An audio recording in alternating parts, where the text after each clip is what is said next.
the Louis Diaz podcast. Wow. They are Italian panini. This one's... Oh, my goodness. I think this one's prosciutto. So, Hello. okay, so you grab one of those. All right. I've cut it in half. So there's two in there? There's two in there. We can share. So these are made by... Beautiful. There's a beautiful Italian couple in Albion Street, West Brunswick. If you don't mind me giving them a bit of a... Oh, absolutely, please. West Brunswick, Albion Street. I know Albion Street. Cirelli and Company. Whereabouts? Cirelli Co. Yeah. I literally had my 40th birthday there. Okay, right. Well, there you go. It was my last birthday. Alessandra and Melissa are a fantastic couple that makes incredible food. And Alessandra made this for us this morning. You go to Cirelli Co? Yeah, I have been there heaps of times. Can we? Well, that's it. I'm booking a date with you. Right, you're One on. night. You're on. Any excuse to You've go just and heard it, right? Yeah, any excuse to go and get those mussels. I know, they're pretty fabulous. How good are they? Yeah. Very Oh, famous. thank you so much. So he sends his regards, so he's going to be watching this. I love your restaurant, and this is so good. Thank you. Woo! Yum, delicious. What a great idea to have food on something like this. Well, I'll tell you what.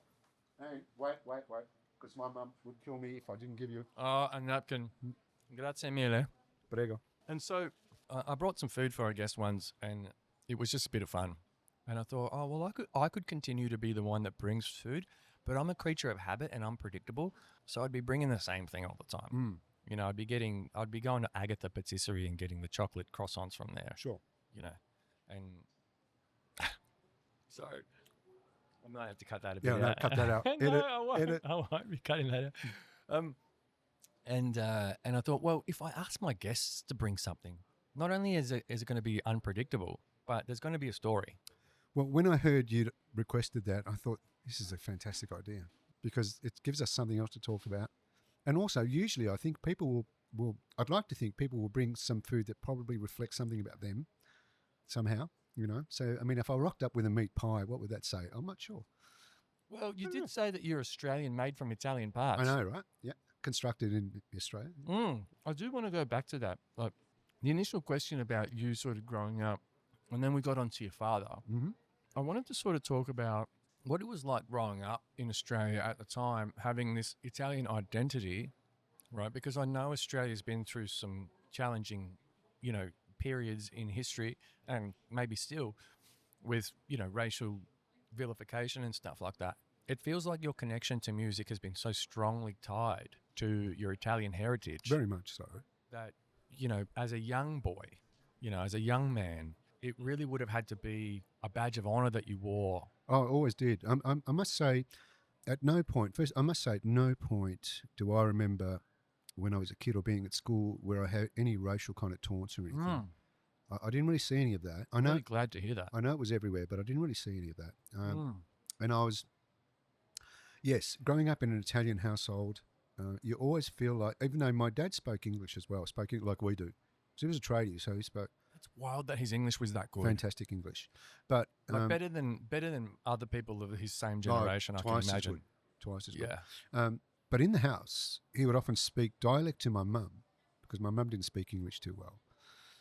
And I can speak dialect, and I can speak Italian because my dad, when he was young, he travelled up north of Italy and studied up there and did a few bits and pieces. So he spoke Italian beautifully. So in the house, he would often kind of teach me Italian and speak to me in Italian, especially if he was talking about something, something serious, like politics or whatever. Right. All of a sudden, he'd go out of dialect and he'd be speaking like, whoa. And so I'd pick up on that, of course, and I loved the language. So I loved the fact that I could speak Italian. I loved the fact that I felt Italian, even though I had this Australian, you know, I was born here. Having said that, with all due respect to Australia and Melbourne, I love it. But, you know, if you're born in a plane over the Pacific, you know, what are you? I'm still Italian. So that's what it is. Yeah. And sometimes I did feel like I had a foot in both countries. I've kind of been torn towards, I always felt like I was torn towards Italy because I kind of feel very comfortable there. And how often did you go back? Oh, I haven't been back for a while now. Did you go to Calabria? Yeah. Is that where you sort of, the family's still sort of? Yeah, they're all there. Yeah, absolutely. And, you know, if I could, I'd go back all the time. But, you know, you just can't do that. But there is that thing. Why not?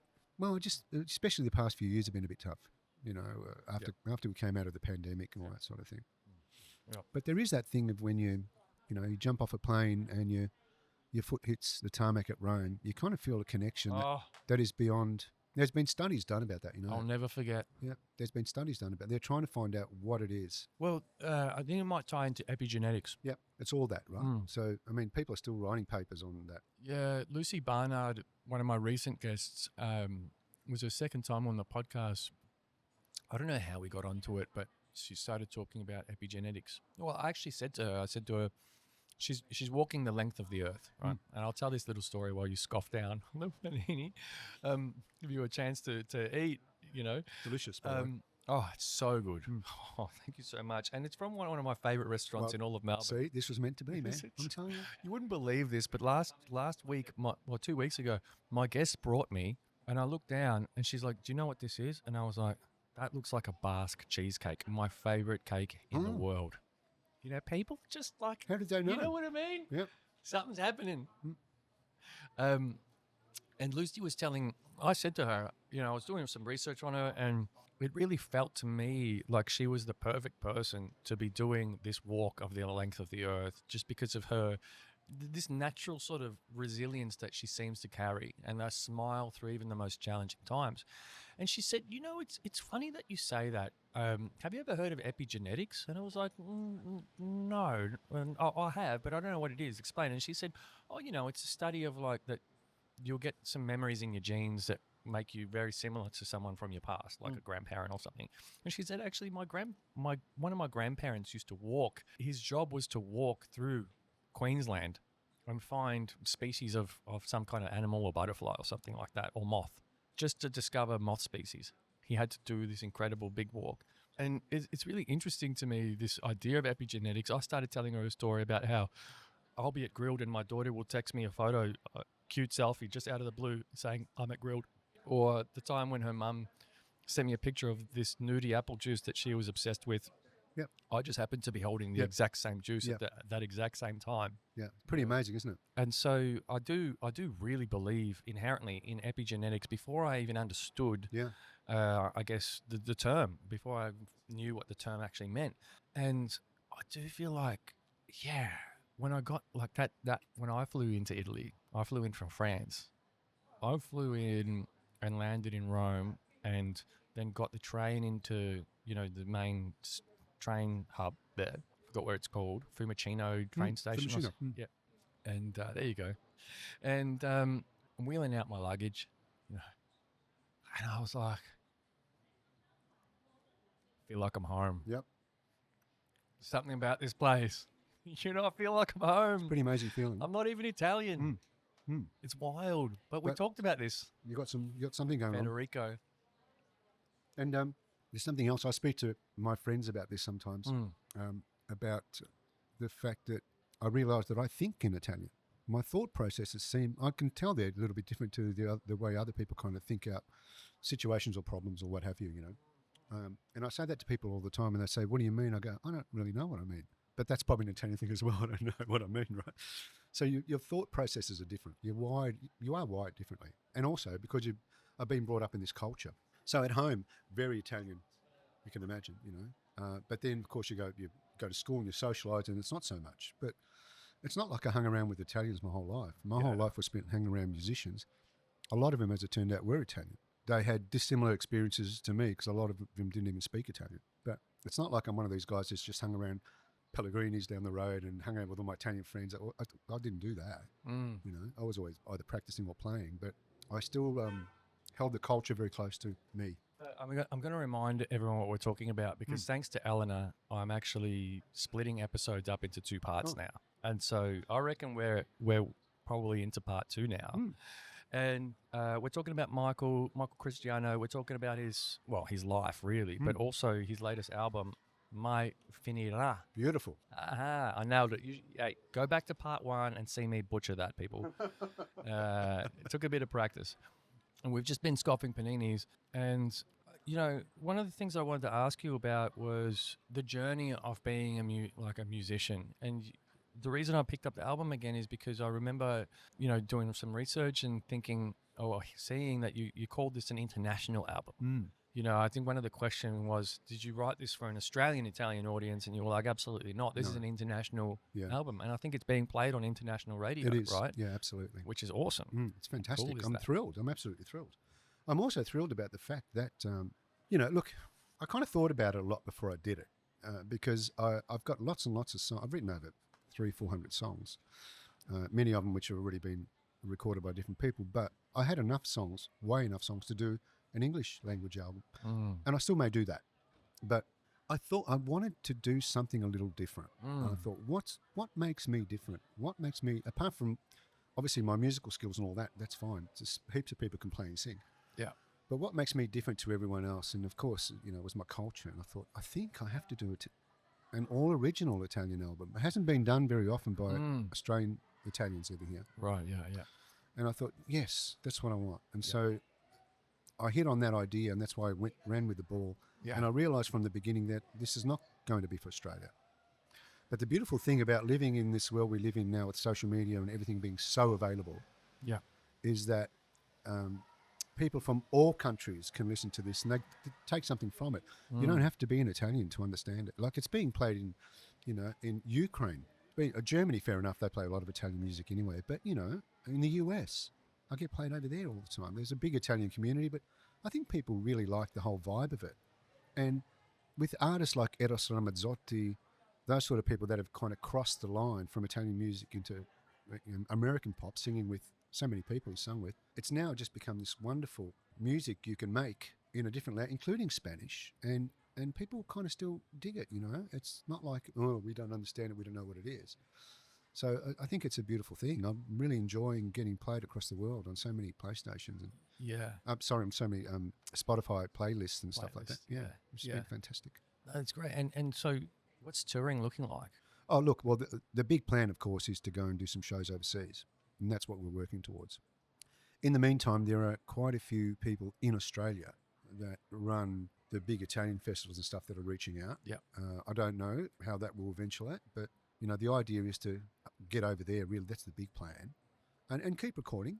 But the idea is to get over there and do some shows. So that's the big plan. So I'm working towards that for probably next year, end of this year, see how things... What's touring looked like for you in the past? Like, have you done a lot of international touring? And, I have, but not on my own. I've toured with many, many people, of course. Right. And I love doing that. So what's the experience like, speaking to someone who's never done that before? It depends at what level you do it at. For me, I've always been part of like a major act. Yeah. So, I've always had like the 5-star treatment, and you're working to full houses. So if you're filling rooms and you're working to full houses, the world's your oyster because there's money being made. But if you're struggling to establish yourself and you've got to do smaller venues and you've got to carry a band and, all that sort of stuff, it's really tough going. And in this climate at the moment where festivals are closing by the day, it's pretty tough. Yeah, that's so true. That's really, really tough. Yeah, there was another recently announced festival that was closing. I think it was Groove in the Moo or something like that. It happens all the time. I mean, it's a frightening, state we're in at the moment. I was devastated when I heard that they closed the big day out. Everybody was. Like I actually can't believe that they could shut a festival that was that good and has created that many memories. That was the last thing I never would have imagined that would have happened. Yeah. But it is an indication of where we're at. Not just the music industry. I think this is an indication of our financial situation, both in Australia and worldwide. I think it's just a reflection of that. Yeah. So ticket sales are hard to get these days. Money's being made and money's being spent, but, it feels like it's not on the arts. Look, I've said this many times. I hate going on record saying this because, it's look, this is my experience has been, Australia's a fantastic country, but it really is, it's about sport here. Yeah. If we're talking about that's true. Where the money goes, it's like I lived in Nashville for a while. Ooh, Tennessee. Yeah. Wow, that would have been incredible. So that was amazing. And I was writing and producing over there and working with some of the top artists.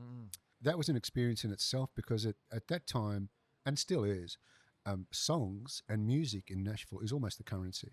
You could go out to dinner and you'd be sitting somewhere and someone would come up and go, "Oh, hi, where are you from?" "I'm from Australia." Go, "Oh, what do you do?" "Oh, we're songwriters." I go, "You got any songs?" And of course you'd expect to have a cassette tape back in those days. And you go, "Oh yeah, look, this is a new song I wrote about that's what everyone was doing. Everyone was writing, and they'd be going, "Do you want to have a write tomorrow?" It's like just this whole vibe was going on, where music was just this big thing. Here in Australia, I never saw that, and I think if I walked into some sort of government office and knocked on the door and said, trying to get a loan because I want to do a new album, or I've got this new play, you've got to jump through big hoops. Whereas if I had a football team or a soccer team or something, the doors open a bit easier.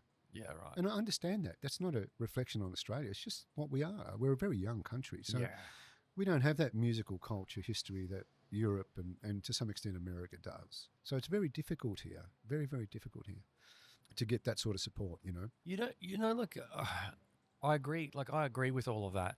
And not that it was up for agreeing or disagreeing, but, it all makes sense to me. Yeah. But then, if I pause for a second after hearing you speak about that, it still kind of doesn't make sense. Like, we've had some of the biggest artists in the world come out of this country. And it can sound like a really overly patriotic thing to say that. But no, like when you actually think about some of the acts that have come out of Australia, you're like, I know. How? Yeah. How is it not? How is it second fiddle? Why haven't we run with the ball there?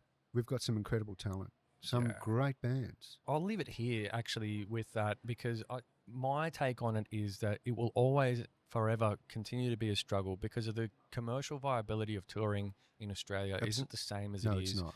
In the and I've been having a lot of comedians on the podcast lately, and one of them said to me that in the US he could do a room he could go to every city over the space of a year. It's 50 cities, 50 states. That covers the whole year, right? And he could do a room in each city every weekend, maybe 2 rooms, and have a comedy career. Yeah. It's that easy. It's in the same country. And of course, then there's European acts, and you're doing a show in Berlin today and Amsterdam tomorrow. That's right. And you got a bus there. You didn't even have to fly. That's right. Australia's not like that, No. Like our nearest neighbour is New Zealand, and then there's kind of Indonesia, and they're not bringing in, like, Southeast Asia isn't known for its money. So I just think that we have geographical limitations. Big time. We always have had. Yeah. We always have had. It's not a lack of desire, or it's not a lack of talent. No. It's got nothing to do with the talent. Yeah. No. I just think it's just that. And all. Look, we live in a different world these days where we have so many things to spend our money on. Yeah, that's true. Buying a ticket to see somebody. Look, one of the things that's going on in Australia is we've got this big thing about tribute bands. Tribute bands. Oh yeah. Where Michael Hutchins. Well, everyone from Fleetwood Mac to the In Excess cover bands to AC/DC cover. There's cover bands of everybody. Now, what does that tell you? It tells me a lot. It tells me that people would rather go out and listen to somebody trying to play as close as they can, the original music and the great songs that they love, because they are great songs and they were a great band. So we have this big thing in Australia where there's not much original music anymore. Or I shouldn't say that, there is, but it's been pushed down. So a club or a pub would rather book an In Excess cover band than put a young original band on, because no one's going to go see them. Well, yeah. And when you've 6 pints in and someone's playing Never Tear Us Apart, right? That's a song that you can stumble out of your lips. That's the whole point. And they could never. Right. It's a classic. It's a wonderful song. You don't need to think about it. Right. You could be in the urinals and you can hear it. You're like, You don't usually have that amount saying. Sorry. No. I get it, but you don't usually have that amount of bands in the US or especially Europe. Outside of maybe a couple of ABBA cover bands. We've got a great one here, Bjorn Again. But they dress and they look like, and they're fantastic. Don't get me wrong, but you're selling this stuff back to people. So it's a difficult thing, because that fights against younger bands who I love that are writing original music and trying to be recognised for their own style. They kind of get pushed back all the time. So there is that issue as well. Some of them have original members and that gives you much more cred then, but some of them have no original members. Yeah, I'm thinking about the United States, a population of 300 million versus Australia. Yeah. Which is, a tenth of that. That's right. If even. I'm not sure even know. Yeah, I don't know. I don't think it's up to 30 yet. I don't think so. I could be wrong. I'd say that we're actually, when I think about all of those pieces of that puzzle, I'd say that we're actually doing all right. The music industry's probably doing pretty well. We're doing really well. Oh my gosh, we've got some incredible talent. Yeah, if we're comparing it to markets with 50 cities, 300 million people, or like a continent like Europe with just as many people, like I can imagine, I'm not sure, probably more. and as many cities as the US, you could probably say. Yeah. It probably feels a little bit hard done by to compare Australia to those Look, two markets. it's a big call, but unfortunately, and this has happened throughout history here, especially in the music business, is the moment you get a step up, the first thing you look at is overseas. Mm-hmm. You know, that's the thing. You have to. So, but entrepreneurs do the same. They do exactly the same. You know, like Yeah. venture, like it's way easier to get money to start a business in the States than it is here. Yeah. Venture capital and Yeah, all that. yeah. So, you know, I think one of Australia's virtues is that it is laid back. You Of know, course. and it's a beautiful country. Yeah. You know, like Look, I love it. It's fantastic. Don't get me wrong. I think pretty it's- okay run. I mean, look at this, where we are today. I mean, this is, you could be anywhere, really. and we're safe Yeah, too. yeah. It hasn't been sketchy at all. No, not at all. Not today. Yeah. I don't know that I'd like to walk down here at like 3 a.m, but that's... Yeah, well, I'll tell you, I've been here recording sometimes, and it gets to about 6 p.m. and it's Yeah. time to pack up. a little and bit go. scary. Yeah, sure. Yeah. That's been great. And man, that's yeah. just when it's getting started. Right. I'm not here when it's really kicking off. I'm out of here, man. See you later. Yeah. There was something else I wanted to ask you about. But, you know, what is it like? I guess, what is it that people, what would someone not know about you? What's a common question? What's an FAQ in the Michael Cristiano universe that people often ask that you don't often get a chance to talk about, or something that's maybe misunderstood? Look, I think more than anything, the question I get asked the most is, where have you been? Why haven't we heard about you before? That's a question I get asked You've answered that one here. probably more often than not. And I think a lot of people don't realise my background in composition and arrangement. And if I'm talking about just the musical side of things, and because I've been in the background basically producing, one of the things people say, if you meet new people, they might say to you, oh, hi, I'm an accountant. What do you do? It's a really hard question to answer, because I usually say I'm in the music business, because that kind of covers everything. Yeah. And then the first thing people ask, and it's a fair question, they go, oh, have you played in any bands I know? It's the first thing they ask, right? Now, how do you answer that? Yeah. No, I wasn't in Excess. No, I wasn't in AC/DC. No, I wasn't in, but I've worked with all these people, I mean, what do you say? Yeah. So a lot of people don't know that about me, that I've actually haven't just started this yesterday, that I've been doing this my whole life. That's really interesting. We sometimes stay away from answering questions, or find it hard to answer questions when we feel like there might be judgment on the other side of the answer. Yeah, and also there's no clarity. You can't really give them in one answer. You can't really give them what you do, what you've done. If you say to somebody, I'm a neurosurgeon, well, that kind of says everything, right? Yeah. That's what you do.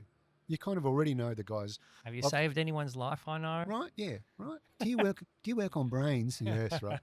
But you kind of get an idea that they've gone through uni, they've done their, they've gone to a doctor, then they've done their post-grad and whatever they've done. But if you say, I'm a producer, they go, a record producer, they go, what? What's that mean? Have you produced anyone I know? It's the whole question comes out. How do I relate what you've done to someone I know? Where's my point of reference? Because people like putting you, in a box. So if you say I'm a record producer, they go, oh, he's probably just done nothing, right? So anyone I know. And of course, if I start rattling off names, it sounds like you're big noting yourself, but you're trying to give them an idea about what you've done. Well, it's a real hard one. But it's a privileged place to be, because it's also, you saying that you work in the music industry sparks this light bulb in someone's mind that there's potentially something great that you've done. If I was to answer, like if you were to answer that question differently, for example, a neurosurgeon or an accountant, you don't get the follow-up questions. No, you don't. Whose tax do you do? That's right. You know what I mean? That's right. Like people, at least there's that level of curiosity. There is. And then what happens beyond that is how good you are answering that question. That's right, yes. And that's probably where we get to now at this stage of your career, where now you're coming out of the shadows. You're answering that question, where have you been, by actually being here and doing the things and talking about yourself. Is this a new experience for you to be talking about yourself? Look, yeah, I'm not. Or do you do this a lot, but just not on camera? I'm not big at talking. I'm not really good at talking about myself. Yeah. I really don't like doing that. It's not something I feel. It's not that I don't feel comfortable. I feel very comfortable with you discussing this today. This has been wonderful. This is just like we're just like having a chat. Yeah, it's just like chatting to a mate. And a panino and a couple of coffees, right? Nice. But talking about myself is difficult and Eleanor tells me all the time, you got to make sure you tell everyone what you do. Yeah. Because, you kind of feel like you're big noting and you don't want to do that. It's not in my nature to do that. I'd prefer my work to talk for me. I've always said that to people. Because people go, oh, what have you done? And I say, well, look, I'll tell you what, why don't you Google it? And then they go and do some research, and then they find out, oh, geez, he actually has done all this stuff. Yeah. And I feel much more comfortable doing that, because then people go, oh, the guy's actually for real. Yeah. He's not just saying on this and on that and, hey baby, you know, I've done this and I've done that. So I find that difficult, but I'm much more confident now because I'm talking about this recording and I'm really proud of it. Yeah. Yeah, that's an interesting one, because, you know, on the one hand, you do avoid talking about yourself. On the other hand, that you're ticking the credibility checkbox when you go and tell people to go and Google me. You know, Well, look, let's face it, that's what everyone does now. Because and they'll do it anyway. But if I was to say, oh yeah, I've got a podcast and it's on Spotify, it's on YouTube, and I talk to all kinds of people about great experiences, at some point, if I don't say, hey, go Google it or go look it up here, someone might think, well, this guy's pretty full of himself. You know what I mean? That's right. But you know what's happened, because I've been telling people about this. Yeah. Okay. And so they say, what's his name? And so, you know, I say what your name is, and they just get on their phone straight away.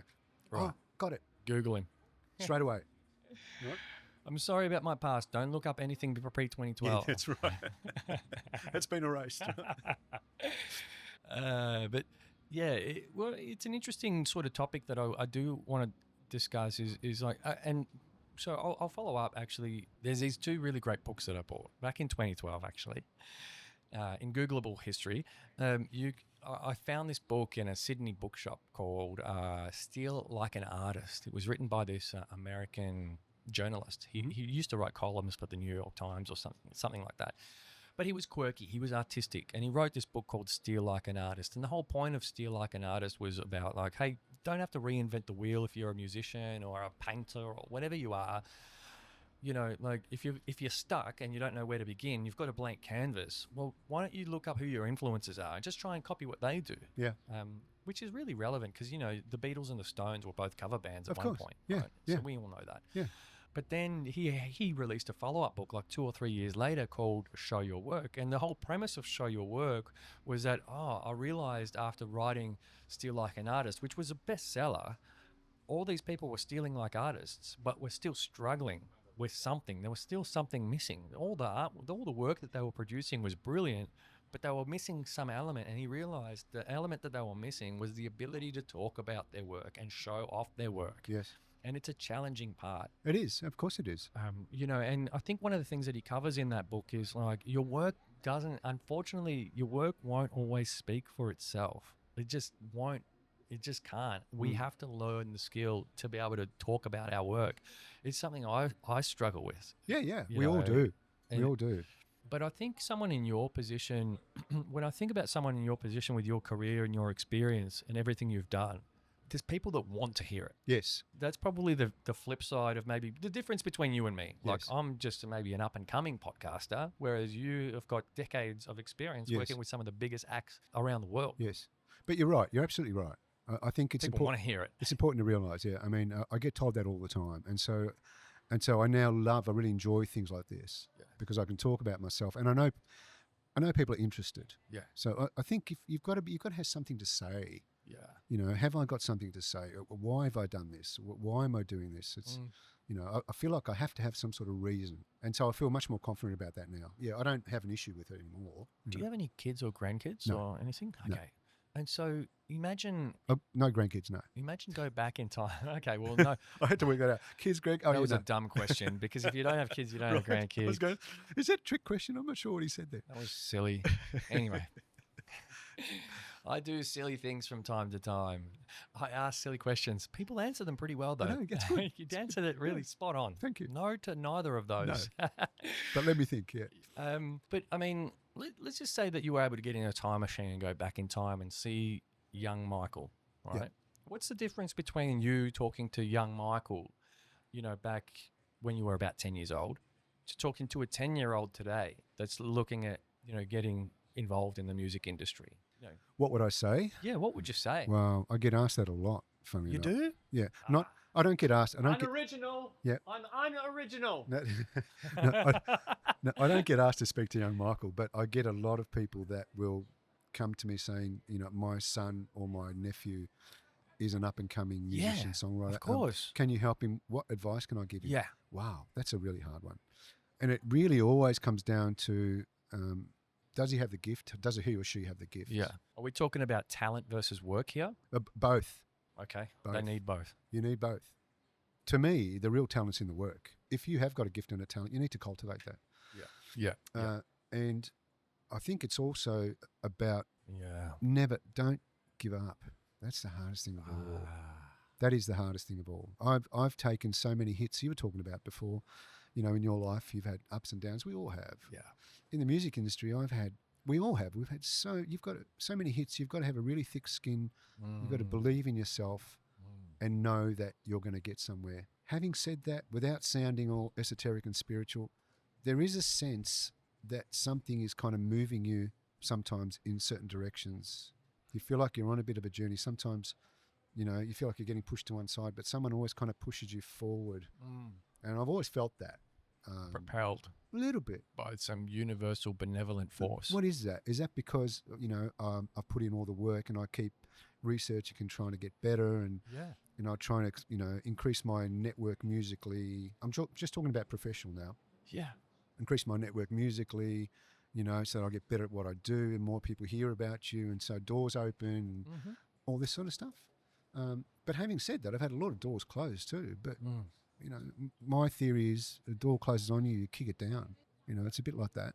If you really want it, you'll go for it. And if you can't get that particular thing, quite often, if you really want it bad enough, it'll come to you in a different way that you didn't expect it to come. It's funny you say that. Eleanor approached me after listening to the episode that I did with James Liotta, Italian-Australian comedian. He's fabulous. Yeah. He plays Maria. It's funny. Yeah. I can't believe he dresses up, boobs and all. I know. I think he likes it. Yeah. He secretly gets off on it. Whatever. Yeah. But he was talking about the time where he, was back in Fat Pizza's early days and he was contacting his agent or his manager, whoever it was, and saying, like, get me on that show. Yeah. And then they just were never able to make it happen. And then the show stopped. So it was at that point in time going to be an impossibility. But then the show started up again and somehow it came around that, they got in touch with James and he was able to make it on the show like 20 years later. How fantastic. And so, just saying what you said kind of reminded me of that story of James's. It's like, okay, well, sometimes things will come around. Yeah, no, look, it happens more often than not. To me, it's happened in my experience. I've seen it happen to other people where, in your mind, you develop this idea of how things are going to unravel for you and you move forward trying to make it happen. But quite often, it'll come to you in a way you hadn't expected, especially if that road feels like it's going to end. You'll take a fork in the road and sometimes something will happen to you that's even better than what you expected it to be. That happens to me a lot. Oh, man. I love that. Yeah. That's a goosebump moment. Yeah, it happens to me all the time, I love that you can reflect on that. It was better than what I imagined. Yeah, quite often it is. But different. Who says that, though? No one says that enough. Yeah. People don't say that enough. I know. I'm sure it happens to more than just Of you. course it does. But I guess a lot of people don't think about it in that way and probably can't articulate it maybe. It does happen to them, but they probably can't articulate it. Or I wanted that, but what I got, it's like that famous Rolling Stones song. You can't always get what you want. But you get what you need, right? Yeah. That's right. But you get what you need. And sometimes what you need is better than what you want. Quite often it is. Like it's better for you. Yeah, in the long run. Yeah. Yeah, absolutely. Yeah. And so you're talking about talent and cultivating talent, but you're also saying, hey, listen, don't give up, No. Well, look, the album is Mai Finirà. Yeah. One of the reasons I gave it that title is because it reflects on what I've done. It never ends. So if you really have something to say and you really love what you're doing so much, then you can't stop. But to me, it doesn't feel like there was ever a moment. Like to me, like reading about your bio and that early part, it feels like the trajectory was always to get into music. Yeah, always. Like there's never been, and you've obviously put in the work and you put in the study hours and all of that. Course. But also, it doesn't feel like there was ever a plan B. No. And there was never a plan B. And I feel like when you've got someone who's so dedicated, and obviously started so young, and so you obviously had skills and talent by the time you got to an age where you're released out into the world as a professional, all right, now all your friends are leaving school, get a job. You're probably already good enough at music by then. Oh, by that time, I couldn't drive. My dad was dropping me off at recording studios to do sessions. Yeah. Didn't you do your first paid gig or so, at At 12 or 12 something? years old. Yeah. That's cool. Yeah. That's 12 years cool. old. I'm still waiting to do my first paid gig, people. 40. Mind you, I haven't been paid since, but that's all right. But, you know, and the reason I talk about that is because, like, if I was not, I don't know if it's comparing apples with apples. Say, for example, someone the other day gave me a huge compliment. They were like, hey, listen, I like your podcast, but what I love most is that you haven't given up. Yeah. And I'm like, well, I've been living this plan B my whole life. Like Right. my whole life's been just sort of living plan B. Like I've never lived, like say if this is plan A, and I think it is. Yeah. Yeah. I'm pretty confident now that this is plan A. I'd say that what I've been doing for a living has been plan B. Right. You know, and so for me, like hearing you say that some of the best advice I can give someone is don't give up. It feels a little bit different giving that advice to someone who can give up.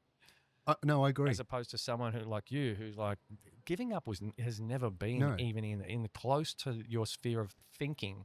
Whereas for me, it's like almost every day. No, I It's understand like, that. oh, You know, man. no, 99% of the people that have tried to do this have given up because it's really hard and it's not an easy thing to do. And of course, you get to the point where you might be playing in bands when you're young, and of course, you're all keen and all that sort of stuff. And unfortunately, or should I say fortunately for some people, the world has a way of throwing these things at you to try and throw you off your game. So, you know, you might be in a relationship. You might decide you want to get married or want to have kids, or you might be at uni and all of a sudden you think, you know, what you're studying, you're not making any money playing music. It's just costing you money. Yeah. But you're a uni and you're doing, an economics degree or something, and your life goes that way. You don't practice anymore. You know, things could push you out the way, and then you go, well, that was fun, but I don't want to do that anymore. I see that all the time. Yeah. It happens all the time. So those people weren't really meant to have a career. Yeah. You know, a lot of people just dip their feet in the water early days. But usually you'll find that young people that are, and I'm not advocating you've got to study forever, but young people that usually go through the academic kind of thing usually end up having a career, whether it be a teacher or whether they get a spot in an orchestra. They kind of make music their life, most of them, not everyone. But if you have the dedication to get through all the grades and then do, you know, your associate diploma, your licentiate diploma, whatever else you do, you're probably going to be doing it. But if you're just young kids at school in a band and you're playing rock and roll and, you know, you don't get discovered pretty quickly, or even if you do, sometimes you manage to get signed to, back in the old days when you were signed to a label, you might do an album and then it doesn't sell. You know, it breaks hearts, you get depressed. What am I doing this for? I see it happening all the time. So it's pretty hard to do it as a career, I've got to say. Yeah, I can imagine. Has there been a point in your career where you thought to yourself, oh, there's a risk that I need to take here? Or, you know, there's, you had to choose between, you know, something that was maybe easy and something that seemed a little riskier. Have you had a moment like that? I think you have that moment. Hey. Thanks. Thank you.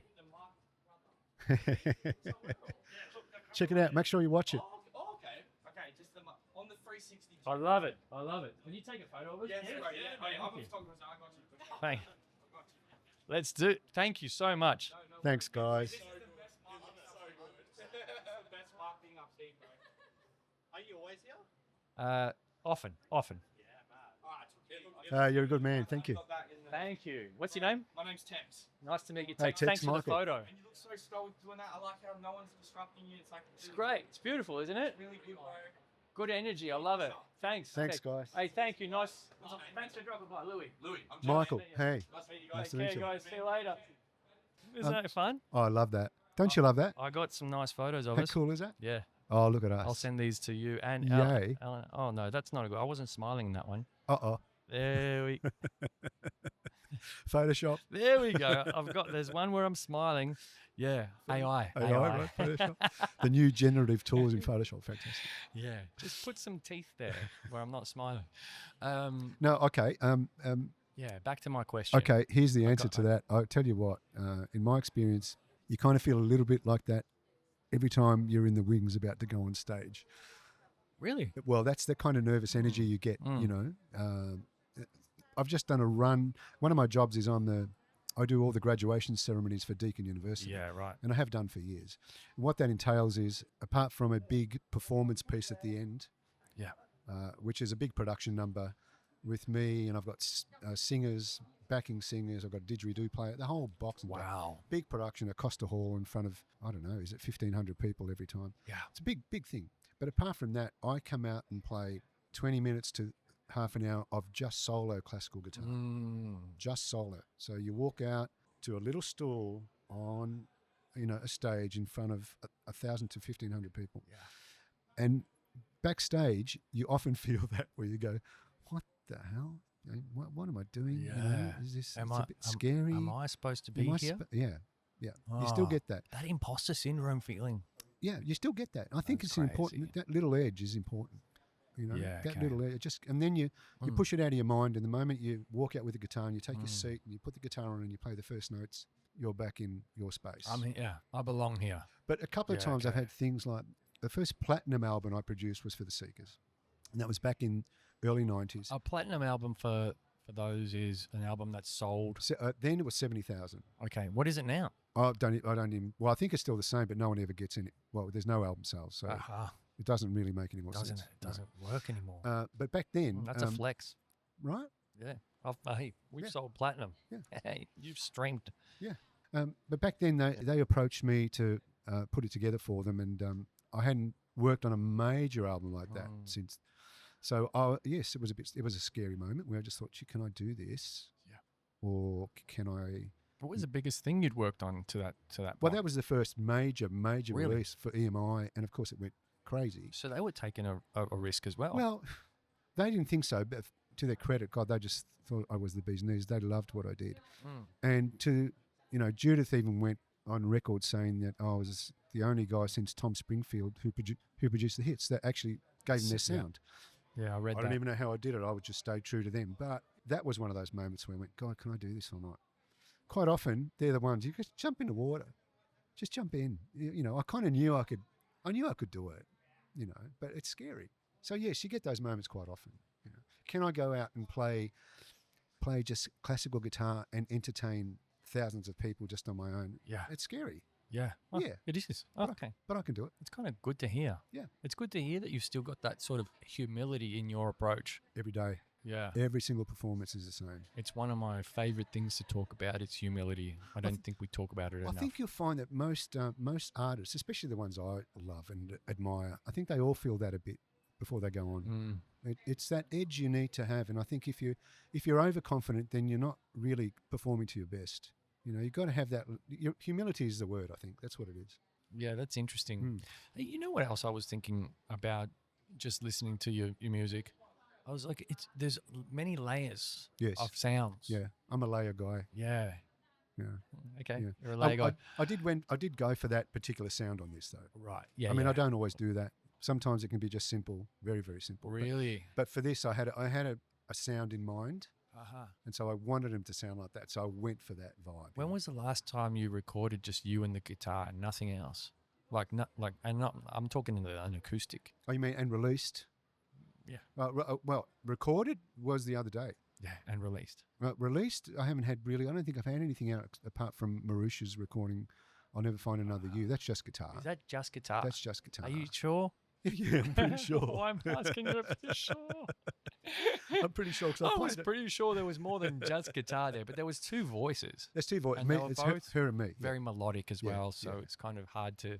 Well, it was a nice connection and a nice sound because she's really operatic Yeah. and I'm not. Yeah. So she's got that. That's got that kind of beautiful. Yeah. She's an amazing soprano. What the hell? Can you do that again? No, I can get higher, but I won't. No, it's embarrassing. People are here. She's okay. No, she gets right up there. Wow. But even higher than that, when my dog can't hear her, she gets so high. Now I can tell why you were struggling to do your dad's deep voice. Oh, that one. Yeah. And so it was the combination of me and her was great. That's what worked because I don't sing like that. I don't sing like a theatre guy or a classical singer. I've got much, husky. You can hear it. Yeah. Yeah. Yeah, It's a nice voice. Thank you. It's going Well, straight into my ears, by the way. For those, that's the other thing that most people didn't know about me. You asked, what didn't they know about you? I don't think a lot of people knew that I sang. A lot of people weren't really sure about that. I think because the instrumental part of your been so musical strong. gift has been so dominant. Yeah. So that was good for people to find that out. Yeah. I think you should sing more. I'm trying to. I mean, I've always sung, but obviously haven't had a lot of stuff out there recorded before. So I've got a lot of stuff that I still have to do. So it's really fun. I mean, I'm feeling really invigorated by the whole thing. How are you sort of navigating the modern world of social media to help, I guess, promote yourself? I have a simple answer to that. Well, it's a 2-word answer. It's Elena Di Fiore. She's an absolute genius at all that. Right. And my answer was F that. Right, I know. That was a 2-word answer. Well, to some extent, I was so busy trying to create music that I quite often did not have time to do that because I felt like, right? I mean, I'd rather be writing a song. But then you meet someone like Eleanor she really is a genius at it. She's savvy. Not only that, she kind of understands all the back end of it all. Right. She kind of knows how all the analytics work, and she knows how to read the data. And man, she does stuff I don't even know. So I've left it mostly in her hands, and she's been incredible with it. Yeah, right. I've got to say. So I've been blessed to have met her. She's been great. Otherwise, me, I don't never posted photos of my food or my dog. No, I've done all of the above. I don't do that. It's hard. It's not what I do. Yeah, but I mean, you're doing it now.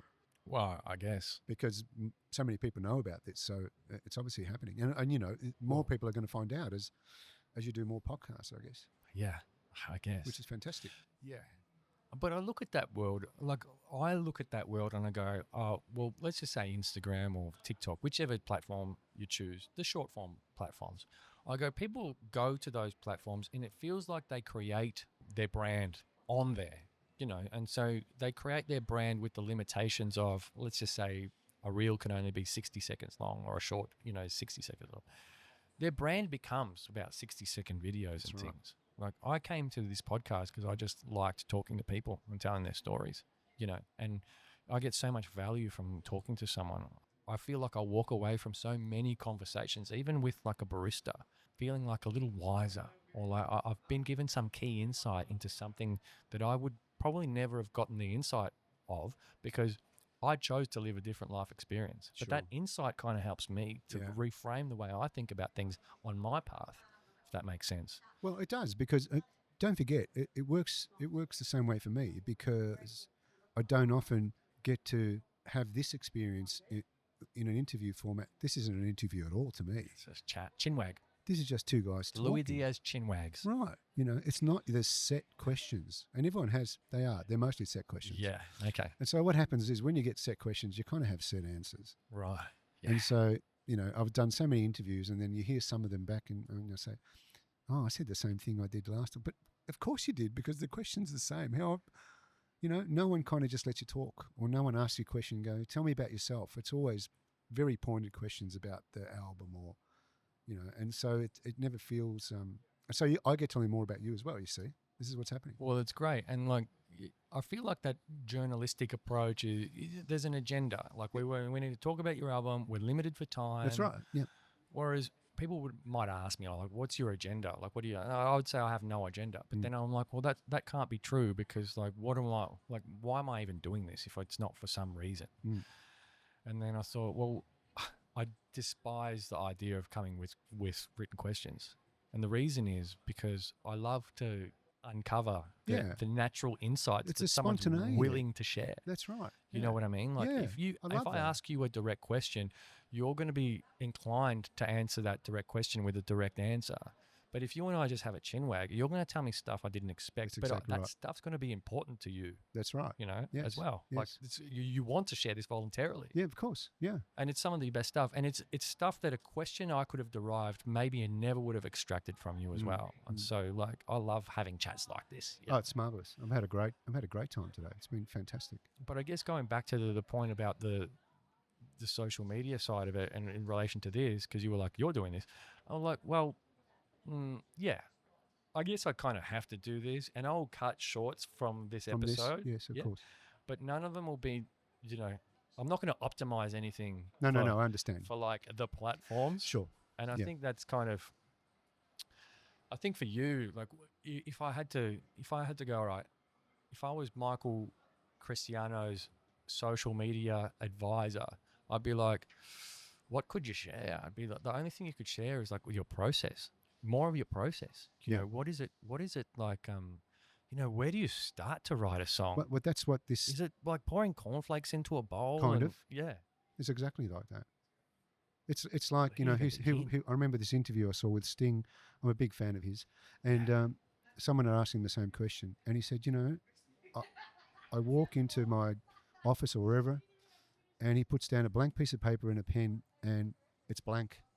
And he said, hopefully, after a couple of hours or 3 hours, there'll be some words on there, and the process will start.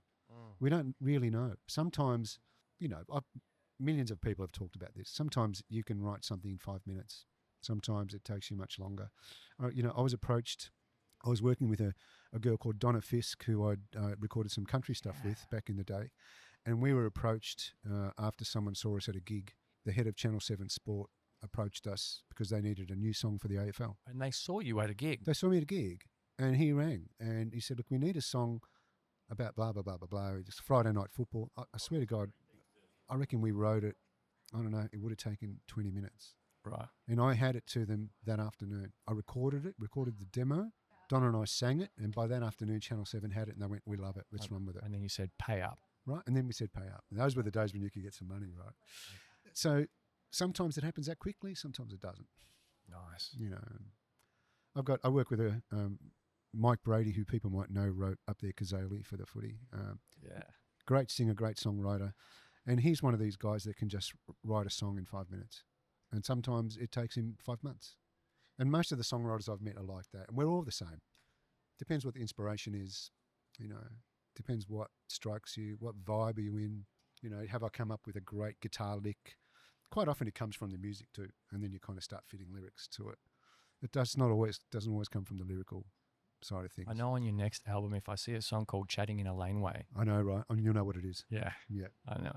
Or Louie, I love you, Louie. You know what it is. That's good. Yeah. I took another note last night as I was sort of reading through things. And one of the things that really stood out to me about you was from the culmination of things, whether it was the reviews or just listening, was how much you care about what you do. I think it's probably putting you on the spot to be like, do you find that you feel a sense of responsibility to the artwork? Yes. To really give it, your undivided attention? Very much. Because it comes across. And I feel like it wasn't until, like, I was getting a sense, but it wasn't until I read Judith's review. Yes. On the website that I was like, that's what it is. It's an unwavering care. Yes. For what he does. Yes. No matter who you're doing it for or with. Yes. It's the same level of care across the board for everyone. It has to be. Absolutely. I think that's rare. I've always been like that. Do you think that's rare? I think that's rare. I think it's pretty rare. And I also think that, at least for me, what's important for me too is to give back as well. And I try and help young and upcoming artists that I believe in or that I think have something to say. I try and help them along the way as well, because I think it's my job to do that. As a musician, your job is always to communicate to your audience or to give. We're always giving. You don't do it for yourself. I mean, there's plenty of guys that can watch YouTube videos till they go blue in the face and sit in their bedrooms and play guitar better than Tommy Manuel or anybody. But that's not what this is about.